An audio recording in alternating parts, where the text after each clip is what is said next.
नमस्कार दोस्तों। ग्रीड जो होती है ना, ग्रीड, लालच, इसका कोई अंत नहीं होता है। इसको आप जितना अपने पास रखेंगे ना, ये उतनी बढ़ेगी। दोस्तों, ये कहते हैं ना कि जो इंसान संतुष्ट होता है वो चावल खा के भी, चावल दाल खा के भी संतुष्ट रहता है, और जो इंसान संतुष्ट नहीं होता है उसे आप पनीर भी खिलाते रहिए, वो उसमें भी खुश नहीं रहेगा। दोस्तों, एक कहानी बताता हूँ, बहुत बढ़िया, बहुत इंस्पिरेशन से बड़ी हुई कहानी है। एक गाँव में क्या होता है, एक सेठ होता है, बहुत अमीर सेठ होता है, शायद उस गांव का सबसे अमीर सेठ वो होता है। तो एक दिन क्या होता है, सेठ की उम्र तकरीबन 70 साल होती है। वो थोड़ा सा ना परेशान सा होता है कि यार मेरे पास इतना पैसा है, लेकिन मैं कैलकुलेट तो करूं कि मेरी कितनी जनरेशन्स जो है इससे सर्वाइव कर पाएगी। तो वो अपने अकाउंटेंट को बुलाता है, अकाउंटेंट को कहता है कि भाई एक बात देख, तो 2 दिन का टाइम ले और मेरे को 2 दिन बाद बता कि मेरे पास कितना पैसा है। अकाउंटेंट कहता है कोई बात नहीं। 2 दिन बाद अकाउंटेंट आता है, बट उसके हाथ में कोई कागज़ नहीं होता है। तो सेठ को कहता है कि सेठ जी, आपके पास इतना पैसा है कि मैं अभी 2 दिन भी मेरे लिए पूरे नहीं पड़े, इसलिए मैं कोई डिटेल नहीं लेके आया, लेकिन रफ़ एस्टिमेट मैं लेके आया हूँ। और रफ़ एस्टिमेट ये है कि आपके पास ना इतना पैसा है कि आपकी 7 जनरेशन जो है ना आराम से बैठ के खा सकती हैं। सेठ जी कहते हैं कोई बात नहीं, 7 जनरेशन का तो तूने बता दिया, लेकिन मुझे एग्जैक्ट डिटेल लेके आना। अच्छा, अब वो अकाउंटेंट चला जाता है। अकाउंटेंट कहता है 2 दिन का समय और दे दीजिए। सेठ उसे 2 दिन का समय दे देता है।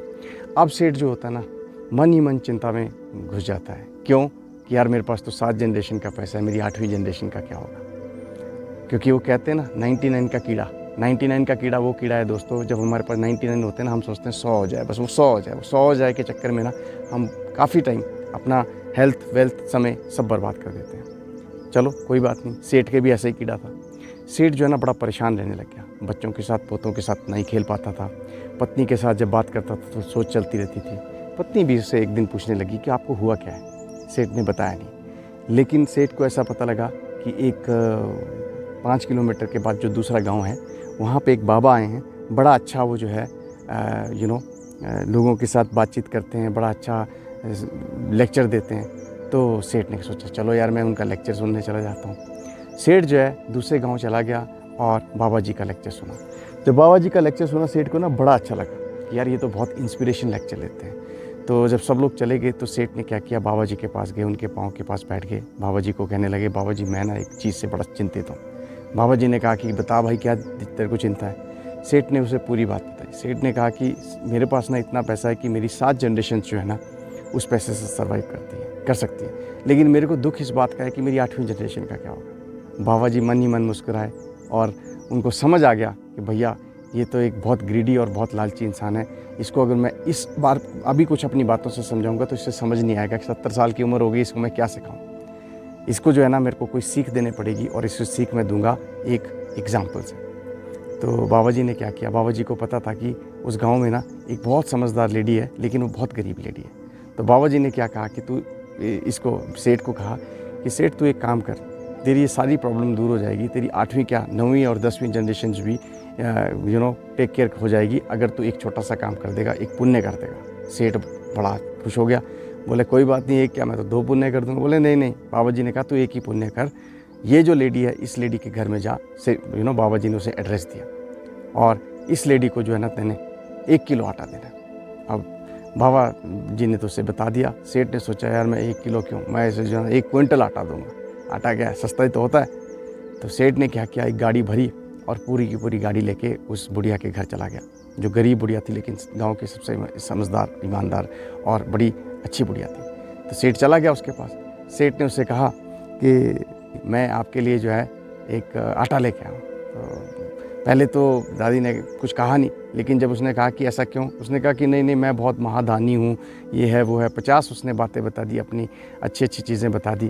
तो जो बुढ़िया है उसे समझ आ गया।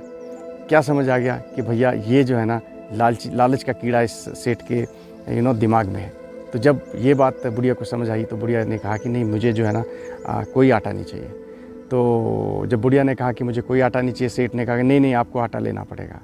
तो इस तरह से नेगोशिएशन चलती रही। फाइनली बुढ़िया जो है ना, बुढ़िया को उसने कहा कि चलो कुछ नहीं 5 किलो आटा रख लो। सेठ ने कहा उसे, बुढ़िया ने कहा नहीं मुझे नहीं चाहिए। फिर सेठ ने कहा नहीं 1 किलो रख लो। बुढ़िया ने कहा मुझे नहीं चाहिए। सेठ ने कहा चलो आधा किलो रख लो। बुढ़िया ने कहा नहीं चाहिए। अब जानते हैं बुढ़िया ने उससे लास्ट में क्या कहा, उसने कहा कि बुढ़िया को कि माता जी आपका कल का परसों का तो गुजारा हो जाएगा, जानते हैं माता जी ने क्या कहा?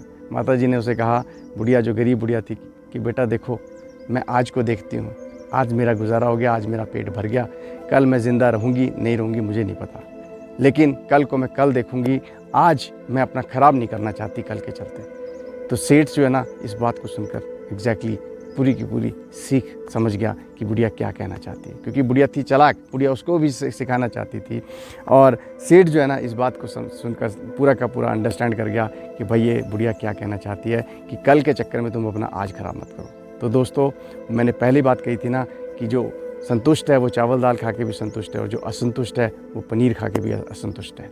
तो इसलिए दोस्तों, लाइफ में ना कभी भी जितना है ना उसी को एंजॉय करो, कोशिश करते रहो, बढ़ते रहो, लेकिन सिर्फ इतना, इससे ज़्यादा करने के चक्कर में आपकी हेल्थ, वेल्थ और प्रॉस्पेरिटी सब खत्म हो जाएगी। बच्चों को टाइम दीजिए, फैमिली को टाइम दीजिए, दोस्तों को टाइम दीजिए, सबसे इम्पॉर्टेंट अपने आप को टाइम दीजिए, अपनी हेल्थ को टाइम दीजिए। मुझे उम्मीद है दोस्तों मेरी ये स्टोरी आपको बहुत अच्छी लगी होगी। Please like and subscribe my channel for such kind of small stories in future as well. Thank you very much, have a wonderful day.